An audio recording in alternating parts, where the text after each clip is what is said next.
let's go ahead and get into tonight's episode. I see a red jersey and I want it painted black. The Carolina Panthers have announced, or I guess they're in OTAs, and it looks like they have switched the quarterback jersey. Oh my gosh, my voice broke. Quarterback jersey to black. So this is the non-hit jersey, but don't worry, they're not hitting at all. It looks and is in line with the color scheme. This is where we're at in the preseason. This is where we're at in the football season. We start the show with saying this is Bryce Young's wearing a black jersey. You know, CK, was it controversial? I kind of wanted to name the show. Hold on, how was I going to write it? Panthers make black quarterback jersey. Like, so I was gonna, because people aren't gonna read the whole thing. So you say if you just said black quarterback jersey, right. And they're like, what? But they're like, Panthers are all in on black quarterback jersey. That's it. That was the joke. I mean, it seemed I don't see a point. Like, I don't understand the reasoning behind it. They say that it goes, is it because it goes better with the color scheme? Because it doesn't look better. It definitely looks better. I'll agree with that. The red jersey is meant, Greg, to say, don't hit me. Yeah, right? It's meant to be easily identified. It's supposed to contrast. Nobody's got pads on. So right. No one's getting hit, period. True. So what they're saying is why are we making these three guys look like dorks over here? Screw the Falcons in the red. Let's get them in black and make these black quarterbacks cool. Right. Yeah, I think quarterback jersey. I think at this point, it's just a matter of we can't be making Bryce Young look like he's an Atlanta Falcon. So you think black? Oh well, black is slimming, isn't it, CK? Black is slimming. Maybe white and make them look bigger. Yeah, man. Well, maybe they also the other part of this could be, and this is just me blowing smoke. We saw how the internet reacted to seeing Bryce Young with those linemen, but now it'll be a lot harder to spot him if he's not got a different jersey than everybody else. Now, I don't know if that's the case. It looks like there's some blue behind him, so don't know if that's accurate or not, but that could be the case here. Do you think they were tired of the elf on the shelf jokes? I think people that aren't Bryce Young are irritated by it. I think Bryce Young has gotten it so long that it's just irrelevant to him. Look at Panther Pickle. He's so crazy. Man, that's crazy. He's a crazy old man. This is my mom. Shut up. This is my dad. This is me. My life is crazy. Yeah, so I guess that's pretty cool to talk about. Tell us if that matters. I'm interested to see if they do this in training camp. I don't think when they start putting pads on that they'll do this. I think they'll put them back in red, like, no questions. Like 1,000%. Unless you made everybody else in blue and white, but you don't want to put nobody in black in Spartanburg. That's going to be hot there. Oh, also, if anybody knows Muscles Marinara's, I can't remember his name of his sub shop. Yeah, we need to know his sandwich shop because I got some cool ideas. I want to give him some free advertisement on our Spartanburg prep as we continue to prep for that time. I've got some ideas of how we can use him as free advertisement then to court paid advertisement later. So anybody, you guys, the Army, go ahead and find out what that sub shop name is. I wanted to bring this up real quick, and we're not going to do it right now. This is for later in the show. Okay. But the number's 252-228-5098. I stole this picture. I'm sure somebody's going to be like, where's the attribution? I think it was Mike K or somebody like this. But I'm not using it to report, so I'm straight thieving this. But I'm thieving this for my own reasons. I want us to tell the story that Steve Smith is telling these guys right now. Kind of the wrong answers tweet you see on the internet. It's like when they put the picture up and they're like, wrong answers only. But we can't say wrong answers only because they're all wrong. We don't know what the answer is. So we want to call in to the show at 252-228-5098 and tell us what Steve Smith was telling the guys at this moment. Matt Corral cracked up in the background. Was he saying, Did you hear that Brian Burns could be dating Taylor Swift? I saw this tweet today.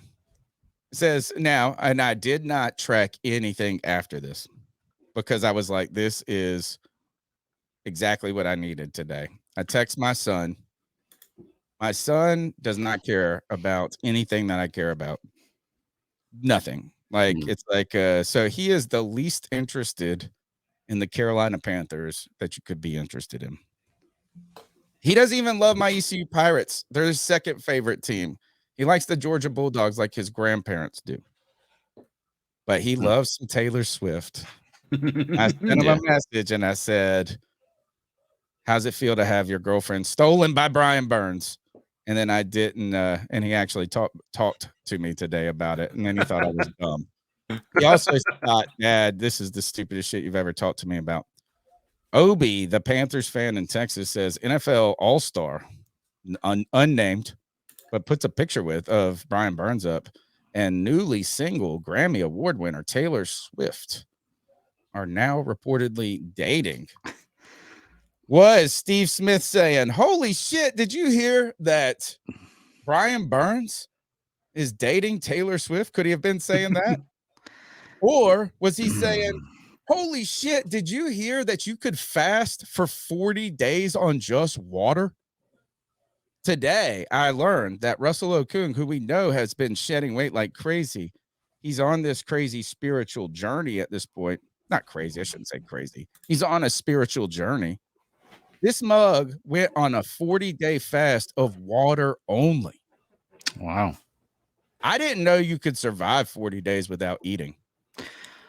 I mean, I know you can do it with just liquids. I know you can do a beer fast because beer has stuff in it that he you need only to had survive, water but for I've never heard of 40 water. days. That's crazy. He's still alive. Somebody said today. All right, so I said that in the creator chat, CK. Yeah. I said, I didn't know you could live this long. Yeah. And the guy goes, oh yeah, my dad did this like 2 or 3 times growing up. I was like, what the fuck? How in the world is this the one place I go, oh, this? He's like, yeah, my dad did this. I know the circumstances are different, but when I see Naked and Afraid or like Alone, and I see what these guys look like after like 20 days of eating something, not even eating slugs. Right. They're eating stuff. Like they're not even not eating. They're actually eating things, but they're also putting a lot of like burning a lot of calories, trying to build stuff and go out there. So that's a little bit different, but that part of me, that's the first thing I jump to is I see how much money, how much weight these people lose not eating barely anything, but not just, still eating something to survive. And I cannot fathom it. Like he looks like he's still got loss. This was not weight loss journey though, CK. When you do something like this, it's like bodhisattva. It's you're like trying to be like Patrick Swayze in Point Break or. But here's my concern, right? This is, I'm not saying concern. I'm not saying he's lying, but the what we see on the right looks like he's still got plenty of muscle mass, right? 40 days of not eat or 60 days or however long it was, 40 days of not eating would have eaten a lot of your muscle mass as well. It feels like this picture is not after the fast. This was actually just after his weight loss journey before the fast. Right. So I'd be interested to see what he looked like after, because it's no shot in the world that he's going to have any type of muscle mass after what we can do is there is a tweet out there. Let me find it. Well, of him talking about this. Buddha, Siddhartha Gautama, the real Buddha. In his journey, right? So he leaves the palace and then he goes and sees suffering. He sees the sick person, the old person, and the dead person. And then he leaves his princely life and goes, and he becomes an ascetic originally before he then develops his Buddhism, which is the middle way, which is about balance. But he learned, in sense, what he kind of learned the middle way, or nirvana, achieved it, was by having the most in riches and then having nothing, because he went on this journey where he denied himself, like he drank his own pee. At one point he lived on one single grain of rice a day and stood for hours on one foot and slept on a bed of nails. and meditated intensely. And then he realized, wait, that's overkill. Like I went too far on this. What? You're little getting bit. overkill. Just a little Then he bit. finds the middle path. But this is like when you do this, you're not trying to lose weight. You're on a psychological test quest. I think so. Mm-hmm. So that's pretty wild. I mean, again, Steve Smith is like, I mean, imagine jeez. That's how I looked today when I was like 40 days with no food. I thought you could go 3 days with no water and like 2 weeks without any food. Did not realize. Yeah. Do you think Brian Burns is dating Taylor Swift? I have no idea. I've heard that it's Aaron Rodgers is to be there's been rumors about that, but that seems a bit, I wouldn't say far-fetched because like he is he's pretty old, but Taylor Swift technically is probably close to 30, if not 30 already. So it's possible that it could be Brian Burns, but same. Oh yeah, man. She's a little, somebody said that he was at the draft where he got drafted when the draft was in Nashville. Dude. And that's how they met. That's what I saw one person say. Here is Russell Okung actually talking about, I think he's talking about the fast here. You guys hear this? I was going through a transition. I committed my life, 30 years, to the craft, honing it, shaping it, attempting to be the best. These accolades, I wanted it all. I would soon find out it was all empty. Very Buddha. Didn't matter. It was nothing. I didn't have a relationship with my wife, with my children. I didn't even know who I was. So I prayed, asked for guidance, and it came to me. I knew at that very moment there was one answer: fasting. Long term, water only, fasting. Maybe this is the pick. 40 days, no food, only water. And now it's time to do it again. There's more. I know there's more. There's more for the society, for the world, for our families. Everything can be different. He started a cult, dude. That's what I was about to say. This sounds very concerning with regards to him doing it again. Like he's got nothing left to be able to do this with. Well, what's the end game? Like whenever he goes into this with like almost a religious aspect, which is fine. I understand people have an awakening, people have things, but like the answer to what you're saying is fasting. Okay, for how long? Mental discipline, I think. Okay. I think another thing, which is, and look, there's real. My mom's super Catholic, and there's a lot of like different groups of Catholic monks and priests and things that do some hardcore denial stuff. But and like there's also ones who didn't. Oh, Jane. The idea though is that like going without takes like a mental and psychological and spiritual commitment. Mm-hmm. And then it comes, then you in that process too, you learn how blessed you are, right? Like that's when you start to appreciate food. Like you know what I'm saying is like when you eat at a buffet and it becomes gluttonous America at Golden Corral, you don't like you're not in tune with what sustenance is, what the purpose of food and life, and you're undisciplined. And man, you know, is that discipline does bring you, I mean, all of the super spiritual people, whether it was Jesus, Muhammad, Buddha, and who's the last one? Confucius, maybe I'm looking for, who was more of a philosopher. They were all interested in behavior. Right. They weren't really telling you what to believe. They told you what to do. And a lot of it was not about excess, right? And the American capital, you know, I mean, it sounds hippie, but I tell you this, I got a plan, guys. I got a plan. Russell Okung, we got to first join him in his cult. And we got to pump it up right around the time that Aaron Rodgers comes and does these joint practices. Plant the seed for Aaron Rodgers. And then around the time, don't we play the Jets in like week 14, 15? No, I don't think we play the Jets. We don't Other play than them? preseason. In preseason we do, but I don't think we have a because I mean we don't play the AFC East. No, we don't play Buffalo. We play Miami. yeah, I think Miami might be just one of the random We don't play the Jets at all. Somebody pull up the schedule and look for that. Okay. Well, I was gonna say if we got him on the schedule, then we could around that time somehow get Aaron Rodgers to go on his spiritual quest of fasting. And I don't think he'd be able to do that mid-season though. Have no energy for the game with the Carolina Panthers. I see what you're trying to do. We need to sabotage him. We want to get him first. We already got him trying to go and party and live the college life at Wofford, which for some reason I don't feel like Wofford is a college party town. I mean, it's Spartanburg, but college, should I say? Right. It doesn't look like we play the Jets this year. Okay. Never mind. Preseason. All right. The Lions are the one that we played twice, which I thought was odd.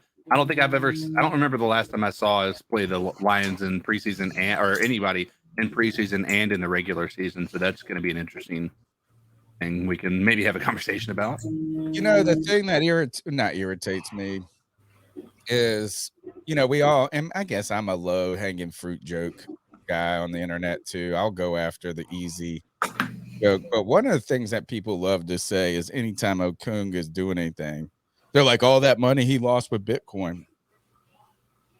And so the first thing I saw was somebody say, oh, he's fasting because of all that money he lost in Bitcoin. He took his 1 year salary with the Carolina Panthers, $13 million, and he got paid in Bitcoin at the time. The Bitcoin then ran to $64,000 at one point.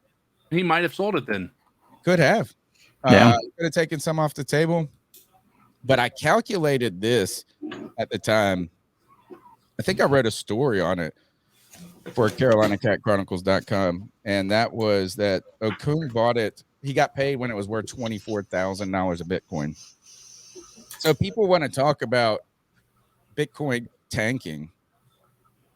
He's technically still up, even if he just left it in there. I said 25 right now. There's no way at 64K he didn't take some off the table. He was that year, it ran that year that he got paid. Like it went kind of nutso. Right. And he was the highest paid player in the NFL. Yeah.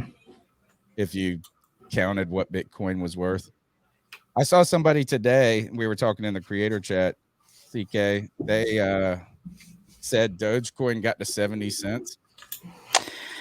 Yeah. That hurt you, Greg? It did, man. Dogecoin was actually the first crypto that I got into, and I bought it when it was just the tiniest little amount, and I had like 30,000 shares, right?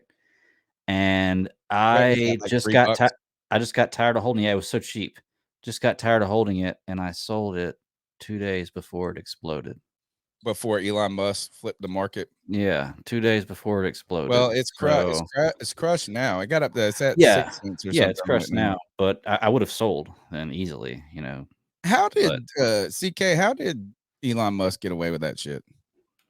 I mean, it's no. I don't think he doesn't do anything. Yeah, I mean, how's it any different than anybody else doing that? I don't think it's not regulated. I guess. I mean, he came out and said, "Hey, Tesla's gonna take this shit." I mean, they might have. I mean, they did end up in doing that. It's not as though anything changed there. It'd be more concerning if he owned Dogecoin and he was doing this. He did. But no, what I mean by that is own the actual entirety of the right. He was like he might have invested in it, but that it's no different. Quite honestly, it's no different than what Trump did, and we don't know that he actually invested in anything. But odds are, he would tweet and you would see markets crash, and then the next day he would tweet again and it would come right back up, and it was just like there's no way somebody's not taking advantage of it. We've seen the politicians do it for years, so no, I don't think Elon Musk did anything wrong. Yeah, I agree. I heard that I heard David Tepper was buying the C3 Panthers podcast. Go ahead and get in on the ground level of that by smashing the thumbs up button, hitting the subscribe, hit that little bell notification, call in at 252-228-5098. Can even consider being a C3 super fan. Small support goes a long way of the show. $1.99 a month through YouTube gets us about 60% of that. Don't worry. So you're really giving YouTube 40 cents or so or more than that, but you can find some ways to donate in the show notes. But the way that you can continue to support the show is with your time, with your energy, with your brains and your interest. Share it with a friend.